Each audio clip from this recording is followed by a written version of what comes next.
Trespass was the second studio album by Genesis. It was released in October of 1970 and is the last album with Anthony Phillips and the only one with drummer John Mayhew.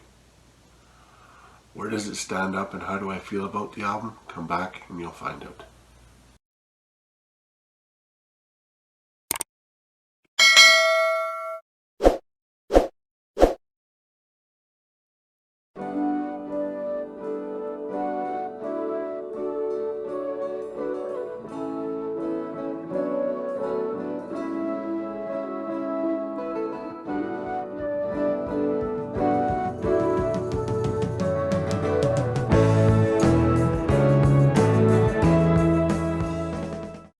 Trespass is the second studio album by the English rock band Genesis. It was released in October 1970 on Charisma Records.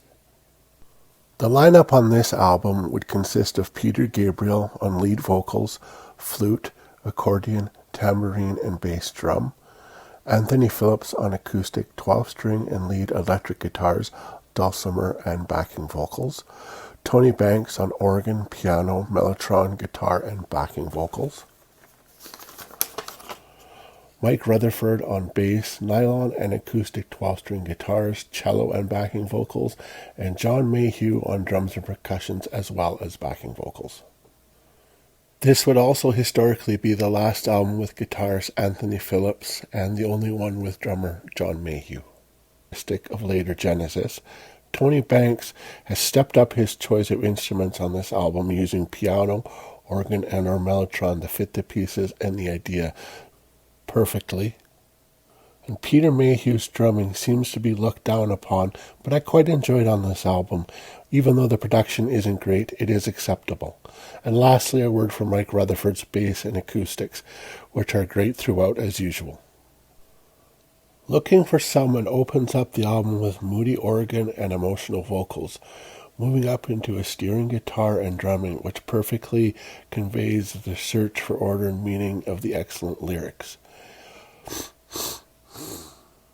Banks' piano and organ are brilliantly used. The changes in mood are perfectly executed, and the use of the flute is better and more energetic here than on any other Genesis album. Perhaps the real charm for me of this album and this song in particular is that the music and lyrics actually evoke their subject for me. Following Looking for Someone, we have a song called White Mountain. From the mellotron and acoustic opening, it really drags you into the cold, clear atmosphere it describes, reflecting both the adrenaline of the chase and the beauty. The drumming feels right, the organ touches are powerful, yet never too dominant, and Gabriel's voice again is unique, powerful, and very expressive.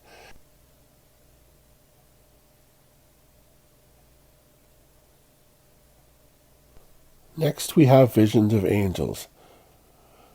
Musically, the verses are beautiful, haunting, and yet feel quite sharp. The lyrics are surreal and gripping. I feel the way that Peter Gabriel sings the song are possibly the best on the album. It's an amazing song for me if I can switch off and listen purely on an emotional level, but I can't help occasionally think that the chorus on this song is the moment that actually brings it down, which takes away from the overall feeling of the song itself. Now we move on to Stagnation, which is a long and has relatively few vocals. It took me a while to get into this song, but at last it finally did. And now I actually think it is one of the strongest, if not the strongest, on the album. Again, the concept is quite enjoyable, the lyrics are good, and the vocals are even better. But what makes the song fantastic to me is the haunting atmosphere and the powerful music. It is a real stunner. In my opinion, it is one of the most forgotten prog epics and one of the best in Genesis' catalog. Track 5 on the album is called Dusk.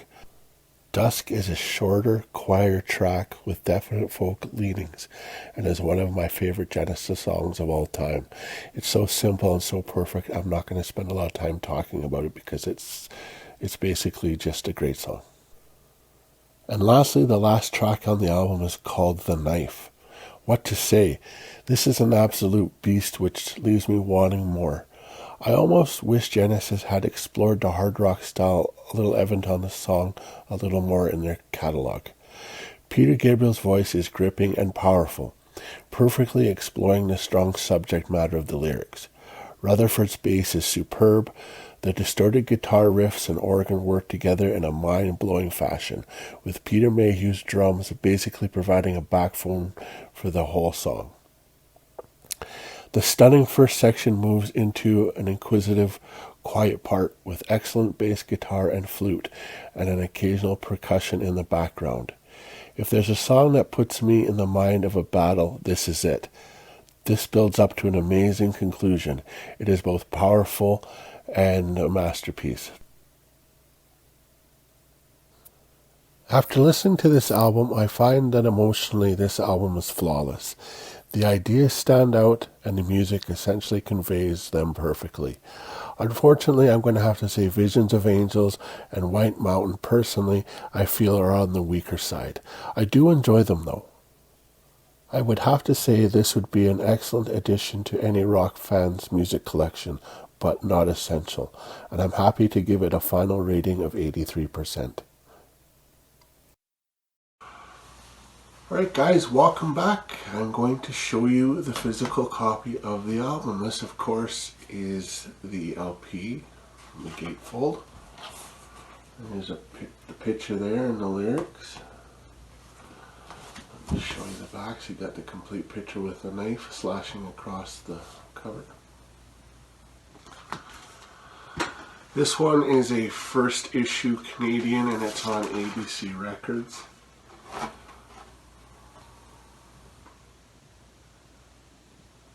Label's the same on both sides, so I won't show it. Not quite as good as the Charisma label. And here is the CD copy that I have. There's the back. There's the spine. And I guess you could call this a picture disc.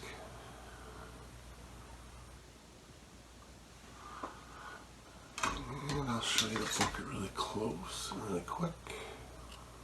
Here's the front, of course.